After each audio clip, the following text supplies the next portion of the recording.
Hello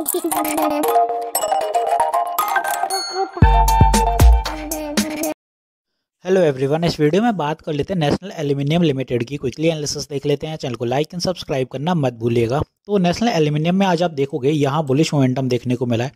well overall अगर आप देखो दिन भर में जो मोमेंटम रहा वर्ड वो कहीं 5% के लगभग था, बट क्लोजिंग 2.93 के आसपास हो गई।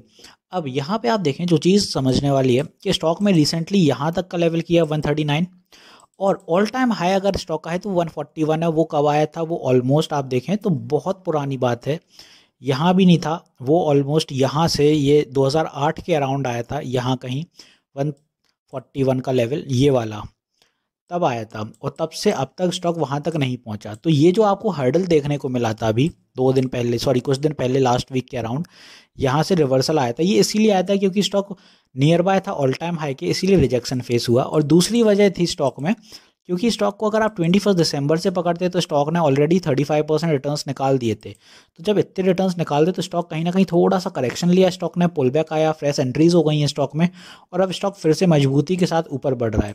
तो आज जो सेलिंग देखने को मिली अपन को वो एग्जैक्ट 135 के लेवल पे सेलर्स एक्टिवनेस थी। और क्यों बनी? क्योंकि यहाँ पहले ये इन लेवल्स का हर्डल है, इसीलिए यहाँ सेलर्स बन गए।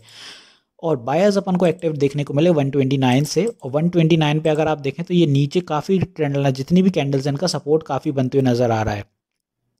तो यहाँ पे सपोर्ट आज अच्छा बना और यहीं से बुलिशनेस देखने को मिली है।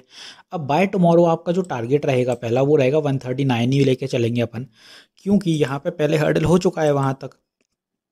और दूसरा जो इसके बाद टारगेट रहेगा वो अपना रहेगा 141, क्योंकि ये निकलने में थोड़ा सा दिक्कत देगा स्टॉक को, बिकॉज यहाँ पे ऑल टाइम हाई आएगा स्टॉक का जो 2008 में आया था। इसीलिए ये रिवर्सल बना था, क्योंकि वो उतना हाई कभी पहुंच नहीं पाया, इसीलिए कहीं ना कहीं बायर्स का कॉन्फिडेंट डगमगा गया और सेलर्स उस दिन हावी हो गए। यहाँ पे आप देखें 2 जनवरी की बात है ये, सॉरी 3 जनवरी की, वहाँ सेलर्स एक्टिवनेस बहुत ज़्यादा हो गई और स्टॉक कहीं ना कहीं वीक हो गया था। अब फिर से स्टॉक में उतनी मजबूती आ रही है और अब मे बी आपको 141 का लेवल भी सस्टेन हो जाएगा।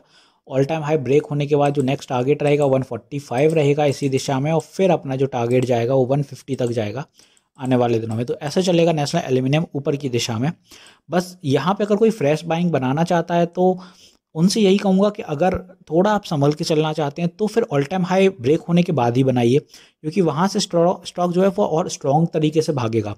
और जो लोग चाहते हैं कि थोड़ा लॉन्ग टर्म होल्डिंग है उनके लिए कोई दिक्कत नहीं है, वो बाय कर सकते हैं।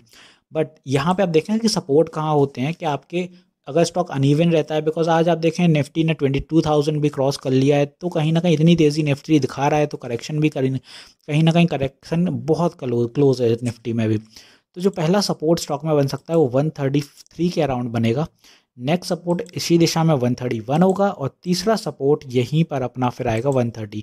बहुत नियर बाय सपोर्ट्स हैं और काम करते हुए नजर आएंगे, बिकॉज इन्हीं सपोर्ट्स पे स्टॉक कहीं ना कहीं होल्ड डाउन होगा और यहीं से फिर एक और बुलिशनेस आने वाले दिनों में देखने को मिल सकती है। बट ये अगर नीचे आता है, अगर नहीं आता है तो ऊपर ही जाए, क्योंकि आप देखें पिछले 5 दिन के सेशन में स्टॉक ने कंसिस्टेंटली बढ़ती बनाई हुई है और ऊपर की दिशा पकड़ी हुई है, तो कल भी स्टॉक ऊपर ही जाने के अंदाज से ज़्यादा लग रहे हैं।